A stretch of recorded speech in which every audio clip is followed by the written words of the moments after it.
Bom dia a todos. Feliz sábado. Santifica-os na verdade. A tua palavra é a verdade. Então, o desejo de Deus, da divindade, é que nós sejamos salvos, protegidos, nosso emocional, nossa parte espiritual, nossa parte física. Por isso que ele diz: santifica-os na verdade, a tua palavra é a verdade. E tem outro texto que diz: conhecereis a verdade, e a verdade vos libertará. Então a verdade liberta. A verdade liberta.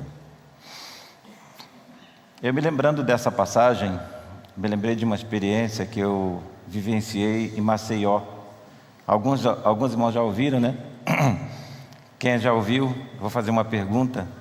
Quem já ouviu, não responda. Mas eu tive com um grupo de comportores em Maceió e fizemos uma comportagem valdense. E no domingo combinamos de ir ao campo.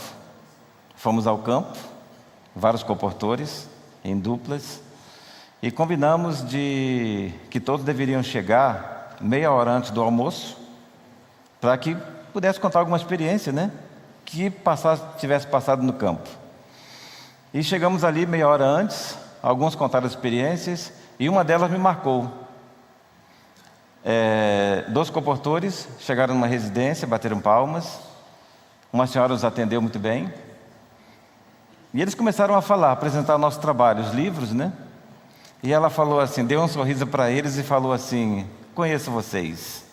Vocês são comportores. E vocês são comportores da Reforma. E vocês são comportores da Reforma da Igreja do Feitosa. Maceió tem uma igreja ali no bairro chamado Feitosa. Vocês são de lá. Sim, nós somos de lá. Quer dizer, nós não somos de lá. Nós estamos lá fazendo um trabalho, mas nós conhecemos a igreja. Mas eu conheço essa igreja. Conheço muito bem. Conheci essa igreja, gostei do trabalho de vocês, gostei da doutrina, entrei na classe batismal, me preparei e já estava pronta para ser batizada. Mas eu fiquei doente. Eu fiquei 3 semanas sem ir à igreja. Eu fiquei doente. E durante 3 semanas ninguém apareceu aqui. E então apareceram pessoas de outra comunidade, bateram palmas aqui. Eu os recebi. E eles oraram comigo, me ajudaram, me acolheram. E hoje eu sou batizada nessa outra denominação. A pergunta que eu quero fazer, né? Essa irmã estava certa ou estava errada? Quem acha que ela estava certa? Levante a mão, por favor. Vários. Quem acha que ela estava errada? Tem vários também. Lado certo, lado errado, né?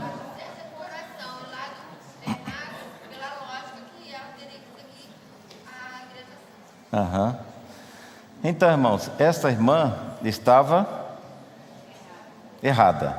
Por quê? Porque a minha fé deve se basear onde? Na verdade, na palavra. Então eu não devo estar numa igreja, eu não devo estar numa comunidade só porque me tratam bem, só porque me dão um prato de comida, só porque a igreja é cheia, só porque a igreja tem muita programação, tem muita música bonita, só porque me dão cargos. Não é só por isso que eu devo estar numa igreja. É importante? É importante, mas não é só por isso. Eu devo estar numa igreja, eu devo pertencer a uma comunidade, porque ali está a verdade, porque a verdade liberta. Então eu tenho que estar lá porque é a verdade. Tem pouca gente, uma igreja lá daqui a 50 quilômetros, não importa. Mas na igreja não tem música, na quarta-feira só tem 3 pessoas, não importa, é a verdade. Então eu tenho que ficar numa igreja onde está a verdade, ainda que não gostem de mim. Mas se aqui é a verdade, daqui eu não saio, e daqui eu não saio, daqui ninguém me tira, né? Então por isso eu devo firmar a minha fé na verdade. Sim. A igreja falhou? Errou, né? A igreja errou. A igreja deveria ter visitado, mandado uma mensagem, né? Ver o que estava acontecendo com a irmã. Mas a nossa fé deve se basear na verdade. Eu quero ler alguns textos aqui. Não sei se a mídia vai colocar o texto. Aqui está. A essência do pedido de Jesus era que os que criam nele fossem guardados do mal, do mundo e santificados por meio da verdade. Ele não nos deixa entregues a vagas conjecturas acerca do que é a verdade, mas acrescenta: a tua palavra é a verdade. A palavra de Deus é o meio pelo qual deve ser realizada a nossa santificação. É da maior importância, portanto, que nos familiarizemos com as sagradas instruções da Bíblia. Essência do pedido de Jesus era que os que criam nele fossem guardados do mal, do mundo e santificados por meio da verdade. Então aqui está.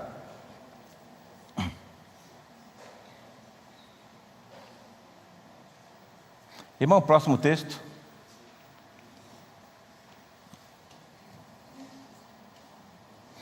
O mundo está repleto de falsos ensinos. Irmãos, nós temos que pregar o Evangelho aos nossos familiares, aos nossos amigos, porque a verdade liberta. Ali está escrito que o mundo está cheio de falsos ensinos. Está? Os irmãos concordam? Irmãos, existem religiões que elas deixam as pessoas com a mente desequilibrada. Ela fica desequilibrada. Existem religiões que dizem que se você pecar, você vai para o inferno e fica lá durante a vida inteira. As pessoas ficam desequilibradas. Isso não é a verdade. É a verdade? Existem religiões que dizem que não, você está ruim porque você, numa época passada, você foi ruim. Então você desencarnou e agora está pagando. E você vai desencarnar até você ficar bom. É verdade isso? Não é verdade. Existem muitos falsos ensinos. E nós temos que pregar a verdade, para que as pessoas se livrem desses males.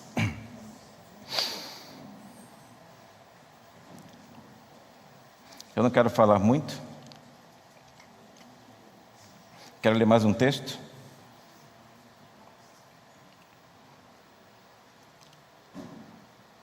Passa o outro, irmão, por favor. Desde o tempo em que o Filho de Deus enfrentou os arrogantes preconceitos e a incredulidade dos homens, não tem havido alteração na atitude do mundo para com a religião de Jesus. Os servos de Cristo terão de enfrentar o mesmo espírito de oposição e acusação, sendo obrigados a sair fora do arraial, levando o seu vitupério. Agora fazer uma pergunta aos irmãos, né? Nós conhecemos a verdade. Conhecemos ou não? Nós conhecemos a verdade. E por que em nosso meio existem tantas pessoas que abandonam a verdade?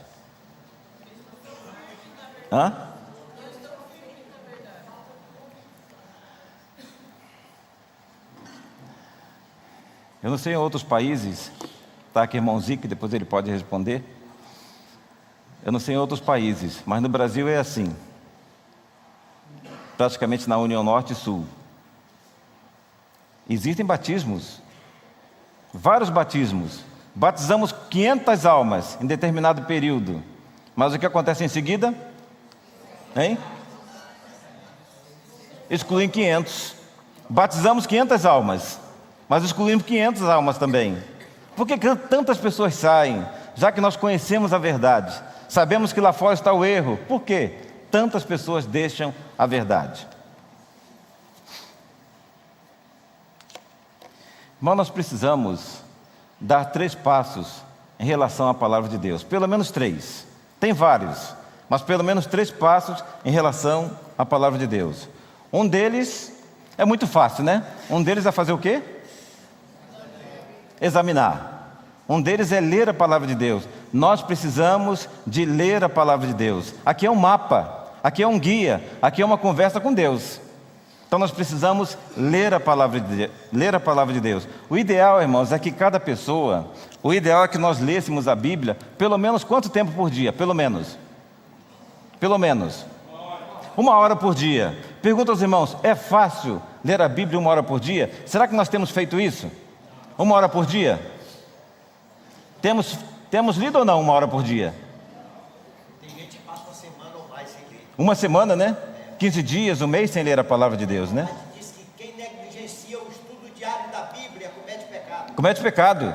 E está escrito lá também que Satanás sabe que a pessoa que não lê a Bíblia e a pessoa que não ora será vencida, ela cairá.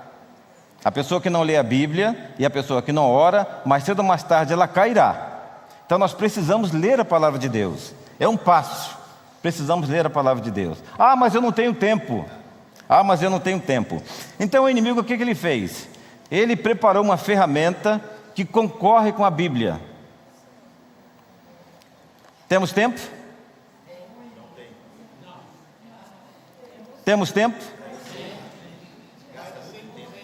Olha o concorrente. Irmão Joás, quanto tempo que o brasileiro passa no celular? O brasileiro passa, em média, usando a rede social durante 9 horas. Então temos tempo? Temos tempo. Temos tempo.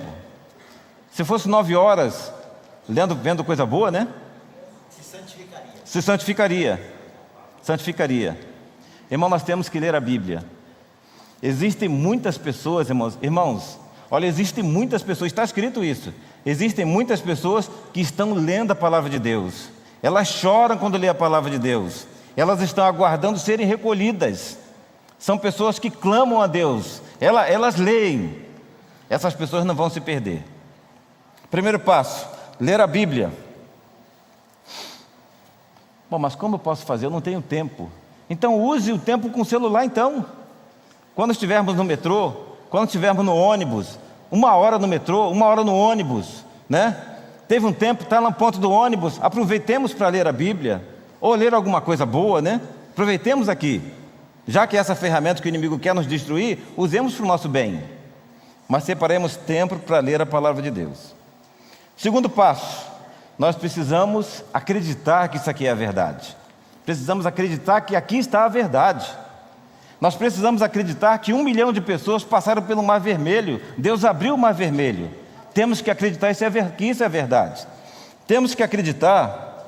Nós temos que acreditar que 3 jovens entraram numa fornalha e não se queimaram. Irmãos, aquela fornalha tinha um nome. Qual é o nome da fornalha? Se lembram? Fornalha de fogo ardente. Por que ela tinha esse nome? Por quê? Irmãos, provavelmente aquela fornalha estava lá para derreter o ouro, que é onde fizeram a estátua. E para derreter o ouro, a temperatura tem que chegar a mais ou menos 1.200 graus. Então ela era ardente. Alguém tem evidência que ela era muito ardente? Alguém pode mencionar uma evidência que ela estava muito quente? Hein? Os soldados. Os soldados. Então tinha ali 3 jovens, eles foram escoltados, porque o rei estava com muita raiva, mandou aquecer 7 vezes mais, e eles foram escoltados. Então no mínimo ali uns 10, 20 soldados fortes, preparados para a guerra, né? Antes de chegar na fornalha, o que aconteceu com eles? Os soldados morreram, então estava muito quente. E os jovens caíram na fornalha, e o que diz a palavra de Deus? O que eles faziam lá na fornalha? O que eles faziam na fornalha, irmãos? Todo mundo esperava uma gritaria, todo mundo esperava ali um desespero, né? Mas eles estavam passeando na fornalha. Talvez fosse o tamanho dessa igreja, né? Passeando na fornalha. E o que o rei viu mais? Tinha mais um. Parece que o Filho de Deus está lá. 4 pessoas passeando na fornalha. Temos que acreditar que isso é verdade. Eu conversando uma vez com uma senhora bem idosa, falando alguma coisa da palavra de Deus, ela olhou assim para mim, olhou bem assim para mim, né? Mas meu filho, eu era bem jovem, né? Bem mais jovem. Ela falou, mas meu filho, você acredita nessa história da carochinha? Irmão, nós temos que acreditar que Daniel esteve na cova dos leões. Ele passou a noite toda. Irmão, será que aqueles leões estavam com fome? Quem tramou a morte de Daniel deixou os leões com fome.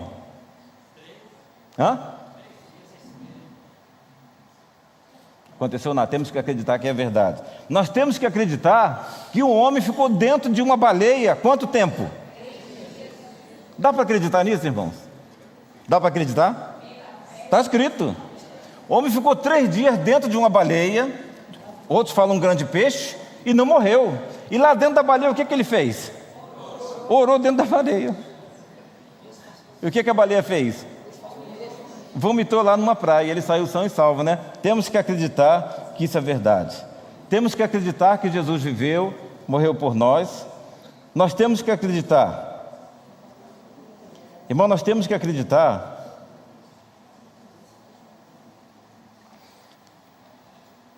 que Jesus se preocupa conosco. Irmãos, tem muitas pessoas que deixam a fé porque elas acham que Jesus não gosta delas. Eu conheço alguns irmãos assim. O irmão deixou a fé e falou assim: Deus não gosta de mim. Ele fez um exame, parece que é para juiz, passou na primeira prova, longe, gastando dinheiro com hotel, passou na segunda prova, né, teve que voltar. Ele passou em 3 fases, gastando dinheiro. Descobriram que houve uma fraude e o concurso foi cancelado. Ele falou: Deus não gosta de mim. Então, irmão, Deus gosta de você. Gosta ou não gosta? Gosta ou ama? Ama. Jesus morreu por mim, Jesus morreu por você. Nós, irmãos, nós temos que acreditar que Jesus está preocupado conosco, com a nossa família, com o seu filho que está nas drogas, com o seu filho que está preso, com o seu filho que está no crime. Nós temos que acreditar que Ele se preocupa, que Ele quer trazê-lo de volta, que se preocupa com a tua família, com o teu emprego, com a tua saúde. Nós temos que acreditar, porque está escrito que Ele é bom, não está escrito? Está escrito que Ele é bom. Como diz lá o Salmo 23, versículo 1: o Senhor é o meu pastor e nada me faltará. E nós temos que acreditar, como disse o irmão Zic, aqui numa pregação na quinta-feira, né? Que nós podemos sair daqui como, irmão? Nós podemos sair daqui como? Transformados. Os irmãos acreditam nisso? Mas nós podemos sair dessa reunião transformados. Melhores maridos, melhores esposas, melhores filhos, melhores cristãos.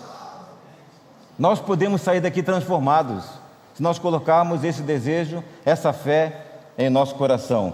Nós precisamos acreditar. Bom, mas até aqui, se nós lermos a palavra de Deus, e se nós acreditarmos que tudo que está aqui é verdade, até aqui não existe diferença entre nós e o diabo. Acredita? Estou certo ou estou errado? Até aqui, se você ler a palavra de Deus, e se você acreditar, até aqui não tem diferença entre nós e o diabo. Por quê, irmãos? O diabo lê, e o que mais? Ele crê e estremece, porque ele sabe que é a verdade. Então falta o terceiro passo. Qual é o terceiro passo? Praticar. O que Jesus falou lá da rocha? Da casa da areia e da casa da rocha. O homem construiu a sua casa na areia. O que aconteceu? Vieram as dificuldades, a tempestade, vieram os furacões e a casa caiu. E o outro construiu a sua casa sobre a rocha. Vieram as tempestades, os furacões e o que aconteceu? A casa não caiu, porque a pessoa ouvia e praticava. Eu ouvi o irmão Rocha está aqui, né? Fazer alguns batismos. Assistir alguns batismos. Em alguns batismos, ele dava de presente a Bíblia. Irmão, lembra, irmão? Ele dizia o seguinte: leia a Bíblia. O que o irmão falava, irmão? Leia a Bíblia para ser sábio e pratique para ser santo. Quer falar mais alto aqui? Leia a Bíblia para ser sábio e pratique para ser santo. Leia a Bíblia para ser sábio e pratique para ser santo. Irmãos, que o Senhor nos abençoe e que nós possamos firmar a nossa fé na verdade e que nada nesse mundo venha nos afastar do amor de Deus. Amém?